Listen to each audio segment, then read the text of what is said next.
William Stafford. The way it is. There's a thread you follow. It goes among things that change, but it doesn't change. People wonder about what you are pursuing. You have to explain about the thread, but it is hard for others to see. While you hold it, you can't get lost. Tragedies happen. People get hurt or die, and you suffer and get old. Nothing you do can stop time's unfolding. You don't ever let go of the thread. Welcome, everyone, to the 24th Floating Poetry broadcast in this weekly series, coming to you live again from Rhode Island by the sea, the all-embracing sea. I'm glad you're leaning in, and from so many places, so many points on the compass. This is Colin Goedecke, your poet and poetorialist, here and now, inviting you to enter places and choices of connection, of greater connected-ness, engagement with yourself, your essence, your outer senses to inner feelings, with the natural world and its deep beauty, balance, and vibrant energy, with others you know well, and those passing at times through parts of your life. Especially when it's so easy to disconnect, to feel disconnected from all of this, to become lost at times, and so lose a closeness to the aliveness that comes from being fully present and sentient. So let's open, shall we, into some enriching dimensions of connection, from various thoughts on the theme to a handful of chosen poems. Connection. Well, what are you doing, or who are you with when you feel most connected, most naturally and freely you, even wildly you, greatly alive, fully present, completely immersed, flowing?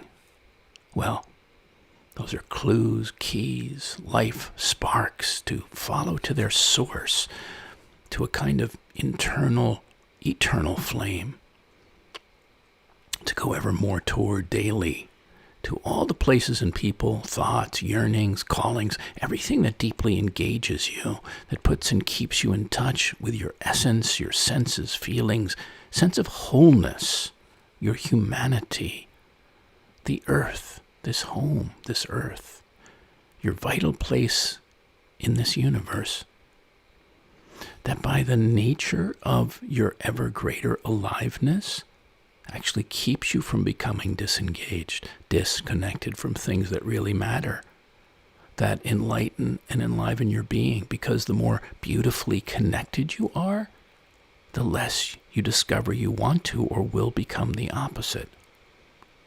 On the contrary, let's hear from past and present people I feel have something to say to us about connection, about meaningful connection, about finding, creating, sustaining it in many forms and magnitudes in our lives, about never letting go of the thread. A man who never let go of the thread, and what a thread it was the great naturalist John Muir. And he was often meditating on the intimate connection between one's own nature and Mother Nature, and he called that intimacy of being the following: the sun shines not on us, but in us. The rivers flow not past, but through us. Thrilling, tingling, vibrating every fiber and cell of the substance of our bodies, making them glide and sing. The trees wave and the flowers bloom into our bodies as well as our souls, and every bird song, wind song, and tremendous storm song of the rocks in the heart of the mountains is our song, our very own, and sings our love. Thank you, John Muir. He's a wonderful character. His story is what he brought us and inspired. And if you haven't read any of what he's written or about him, I encourage you to do that. I went back a little bit in time to the letters of Vita Sackville West and Virginia Woolf, and this was her writing Virginia Woolf. Oh yes, you like people through the brain better than through the heart. Forgive me if I am wrong. Of course, there must be exceptions. There always are. I don't believe one ever knows people in their own surroundings. One only knows them away, divorced from all the little strings and cobwebs of habit. Longbarn, Knoll, Richmond, and Bloomsbury, all too familiar and entrapping. Either I am at home and you are strange, or you are at home and I am strange. So neither is the real essential person, and confusion results. But in the Basque provinces, we should both be equally strange and equally real. A little something to chew on. On an entirely different note is the connection we can come to. We can enter much larger places inside ourselves through music. And Michael Pollan, Pollan, if you haven't read him, he has a fascinating book called How to Change Your Mind, what the new science of psychedelics teaches us about consciousness, dying, addiction, depression, and transcendence. And in that book, he talks about an experience he had, his first experience with psilocybin. And he asked the facilitator to put on a Bach cello suite in D minor, which was performed by Yo-Yo Ma. And he said he had heard it many times before, but had never, quote, truly listened to it until that moment. And one of the things he said about that experience was, opened to the music, I became first the strings, could feel on my skin the exquisite friction of the horsehair rubbing over me, and then the breeze of sound flowing past as it crossed the lips of the instrument and went out to meet the world, beginning its lonely transit of the universe. Then I passed down into the resonant black well of space inside the cello, the vibrating envelope of air formed by the curves of its spruce roof and maple walls. So I became the cello and mourned with it for the 20 or so minutes it took for that piece to, well, change everything. Or so it seemed. Now, its vibrations subsiding, I'm less certain, but for the duration of those exquisite moments, Bach's cello suite had the unmistakable effect of reconciling me to death, having let go of the rope of self and slipped into the warm waters of this worldly beauty. Bach's sublime music, and Yo-Yo Ma's bow caressing those 4 strings suspended over that envelope of air. I felt as though I'd passed beyond the reach of suffering and regret. My goodness. We certainly long for those and love those kinds of experiences. I'd spoken a few broadcasts back about Sam Shepard and his book he wrote just before he passed away. Very interesting book of ruminations. But he was a great, long time a lover of writing, of correspondence, and among others he wrote for a long time was to his father-in-law. They had back and forth, his father-in-law, Johnny Dark. And so there was this deep, abiding connection that you can make by corresponding. Okay, we have email and so on. They used to do it by letter form, the old school. But I think there's something to be said for that. I can certainly say in my own world of mentors and friends of 30, 40 years, I've done the same. And it's been incredibly meaningful. But he wrote this note to his father-in-law. And he said, Dear John, one thing I realize I love about the, quote, letter as a form is that it's conversation, always available. You can just sit down any old morning and have a conversation whether the person's there or not. You can talk about anything, and you don't have to wait politely for the other person to finish the train of thought. You can have long gaps between passages. Days can go by, and you might return and pick it up again. And the great difference in all other forms of writing is that it is dependent to a large extent on the other person. It's not just a solo act. You're writing in response to or in relationship to someone else over time. I think that's the key, over time. We're very lucky, I figure, to have continued the desire to talk to each other by mail for something like 40 years. But then again, what else were we going to do? It is probably the strongest through line I've maintained in this life. Sam Shepard. I think we can't not talk about connection and aliveness and intimacy with self and the world without the notion of living actively with not only the sort of bright sides, I think I'd say, but the other sides of it, like loss. And Nick Cave wrote something very beautiful and powerful about living actively with loss and intimately and importantly with it. And he said this feeling of alertness to the inner spirit of things, this humming, comes from a hard-earned understanding of the impermanence of things and indeed our own impermanence. This lesson ultimately animates and illuminates our lives. We become witnesses to the thrilling emergency of the present, a series of exquisite and burning moments, each extinguished as the next arises. These magical moments are the bright jewels of loss to which we cling.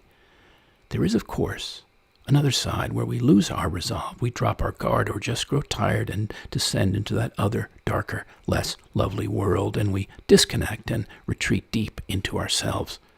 These revolving feelings of connection and disconnection are the opposing forces of loss that define our lived experience. Many of us inhabit this uncanny realm of loss, and all of us will find our way there in time. Thank you, Nick Cave. And there's the writer James Baldwin. For nothing is fixed forever and forever and forever. It is not fixed. The earth is always shifting. The light is always changing. The sea does not cease to grind down rock. Generations do not cease to be born, and we are responsible to them because we are the only witnesses they have. The sea rises, the light falls, lovers cling to each other, and children cling to us. The moment we cease to hold each other, the moment we break faith with one another, the sea engulfs us and the light goes out. So, embracing all of life.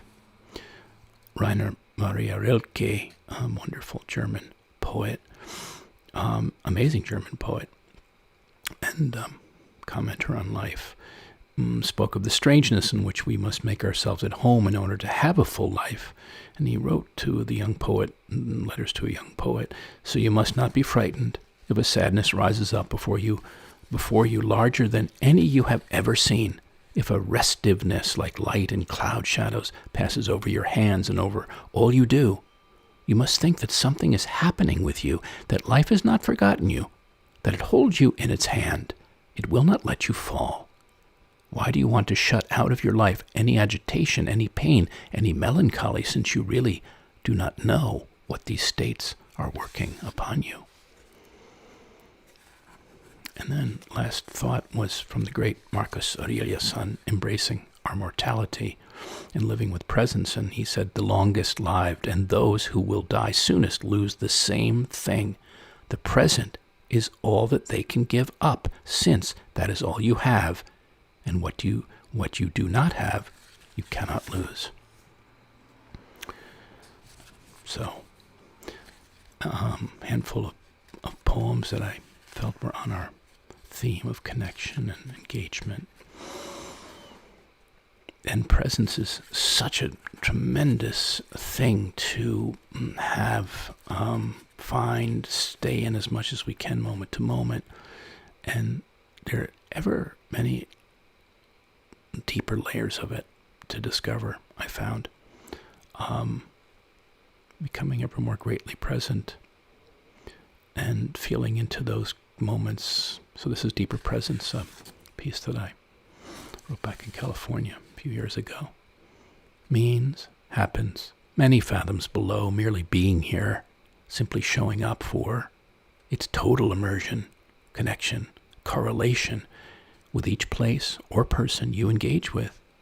Nothing surface or shallow, only substance and transcendence through all your self-distractions, self-absorptions, where you bring, feel, and are felt as a deeper, freer, and clear as a mountain stream presence in each moment.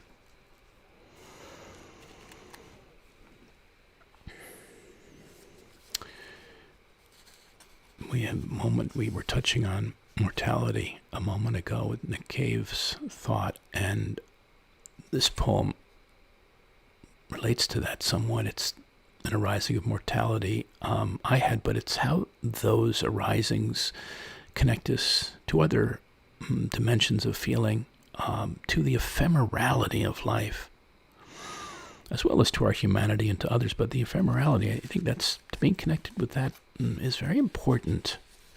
It's all so fleeting, and for me, that makes it all the more precious. It's not a sad thing. It's actually a very galvanizing thing to feel that, know that.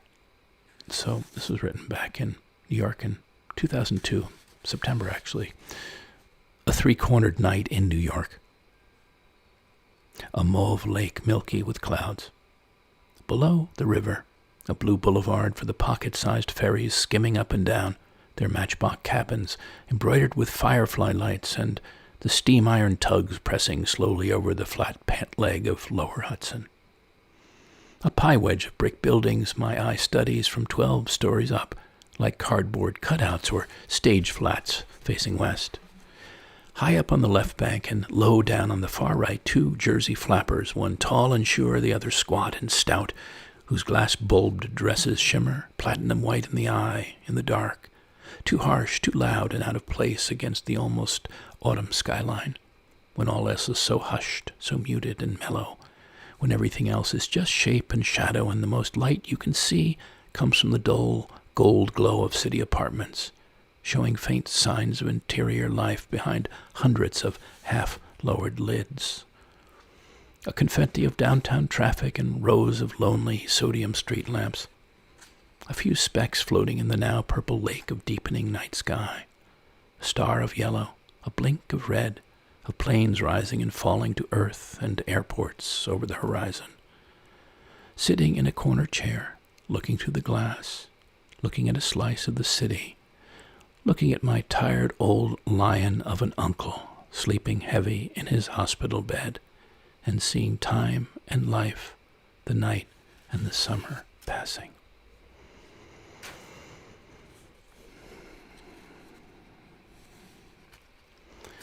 Wanted to come back for a moment, but in poem form with our man Rilke, on the marvelousness that comes when we're unfolded, unfurled like a sail full of wind.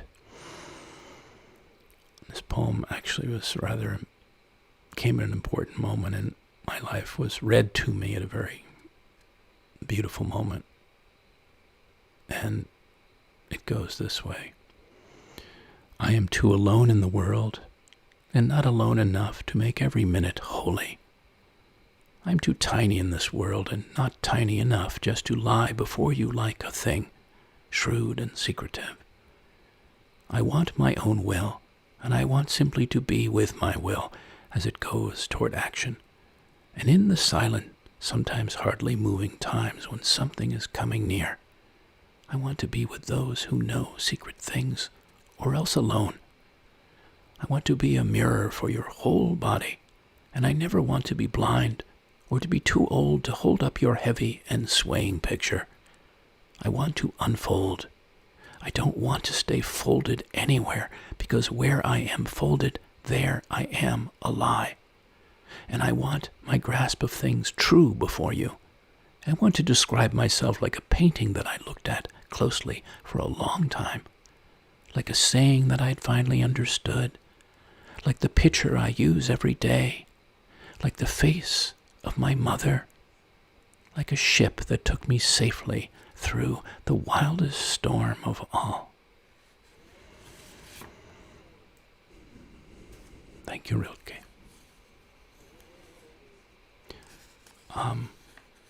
Those deep connections when we weave our life extraordinarily closely with another,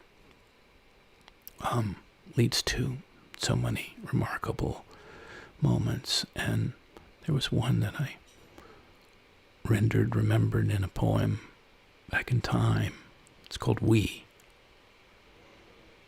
That endless, beginningless place where I becomes we, me becomes you, you become me.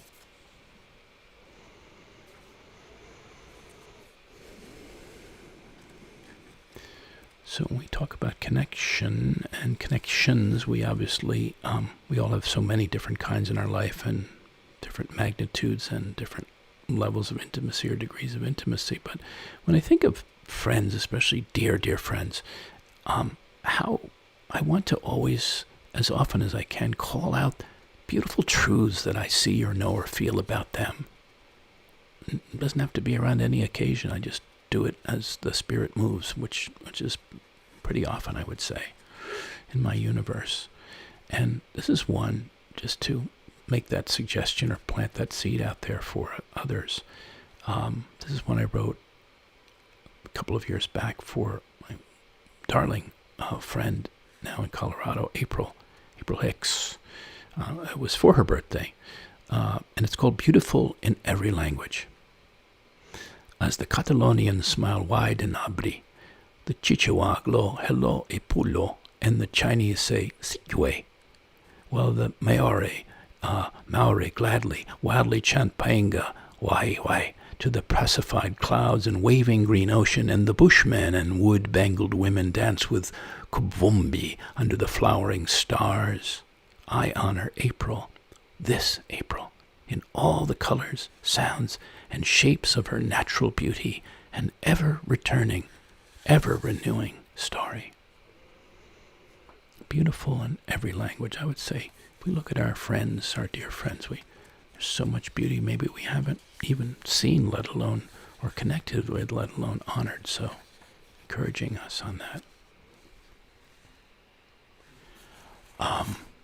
Pablo Neruda wrote a poem, Poema 18, Poem 18.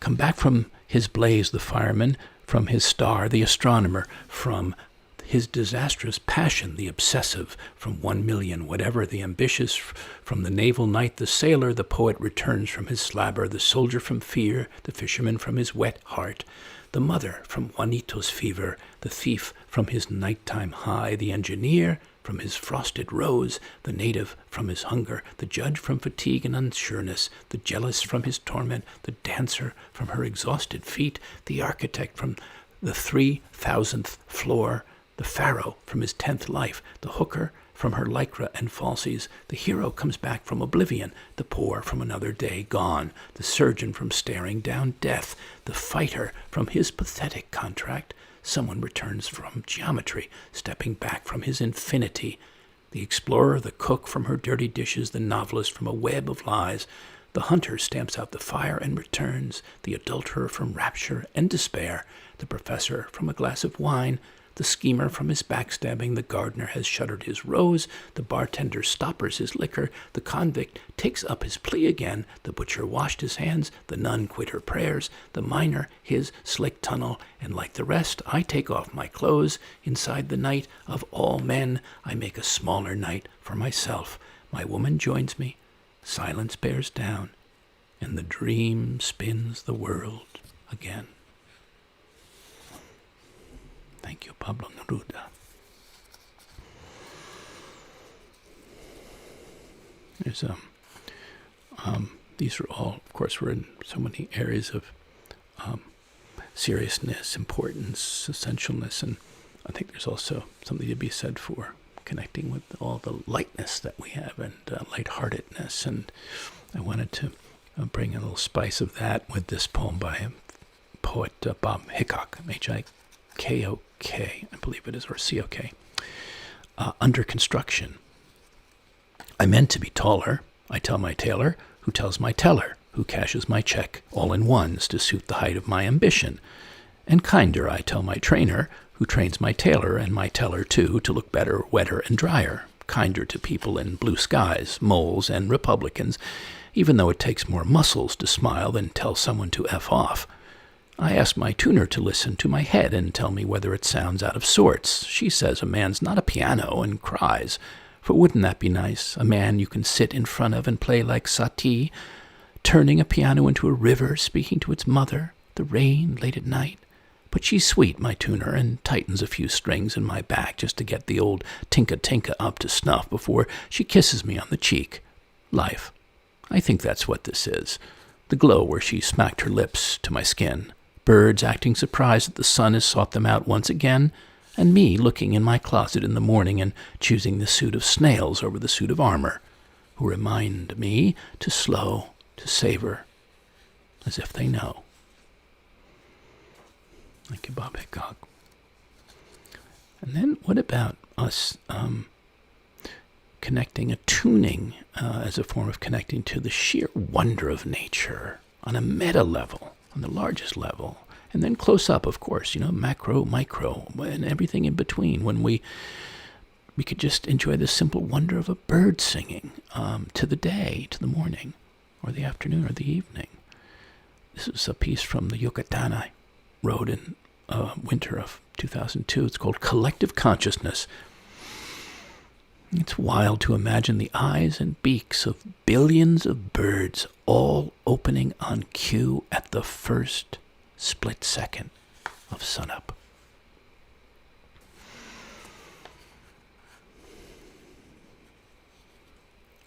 And then engaging a landscape with all your senses. How about that?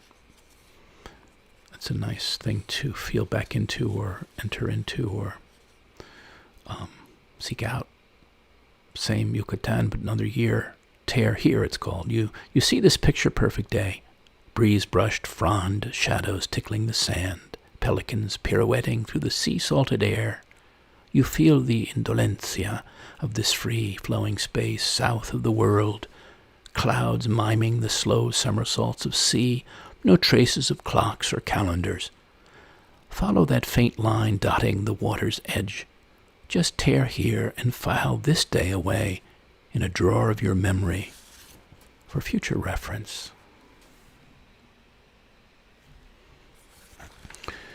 Well, I wanted to read us a poem by a very interesting poet that I didn't know before, Vicente Alejandro Imero from Valencia, Spain, Spanish poet. But I will save that for another time.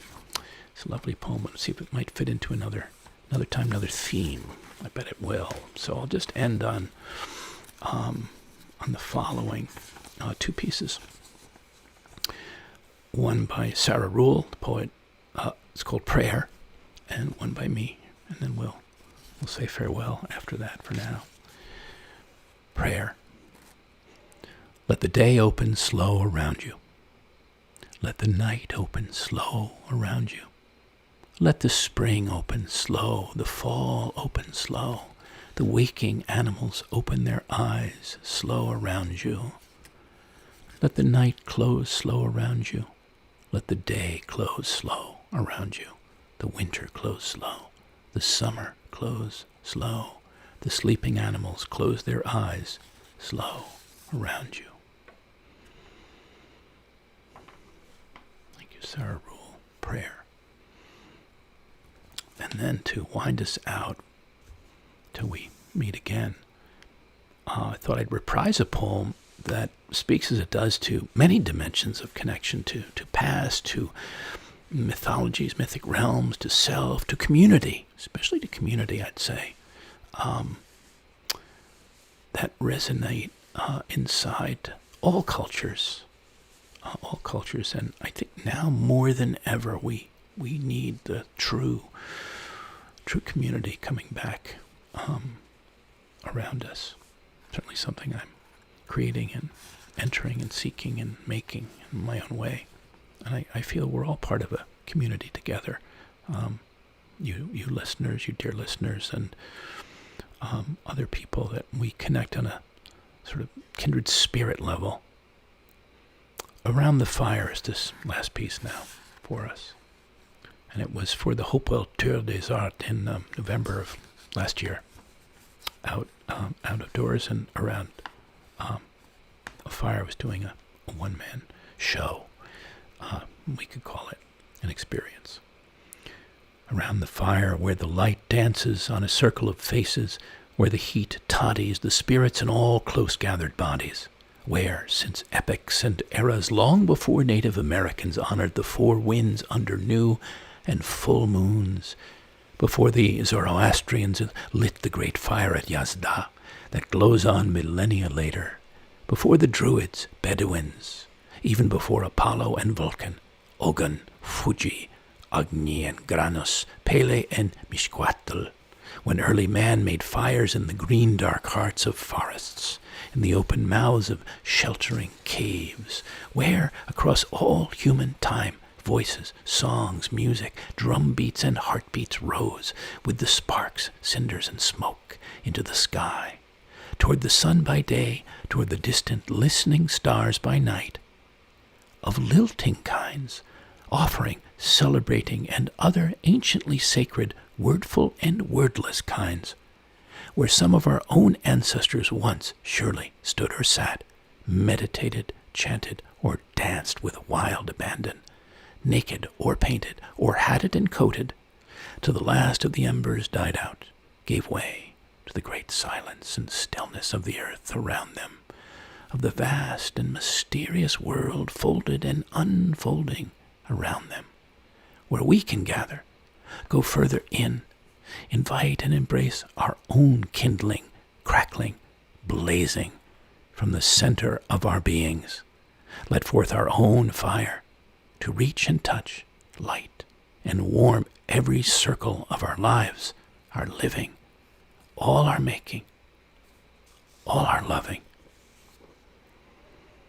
Thank you again for leaning in, and in these pandemically trying times supporting these programs and poetic arts with your donations.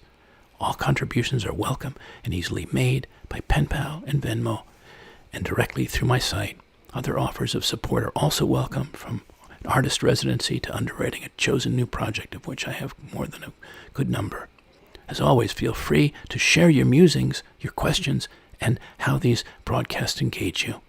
Above all, I appreciate your enthusiasm and you recommending these broadcasts to others. All the replays are online. May you come and lean in again. Until then, dear listeners, good days ahead, days of desired connection and good spirits.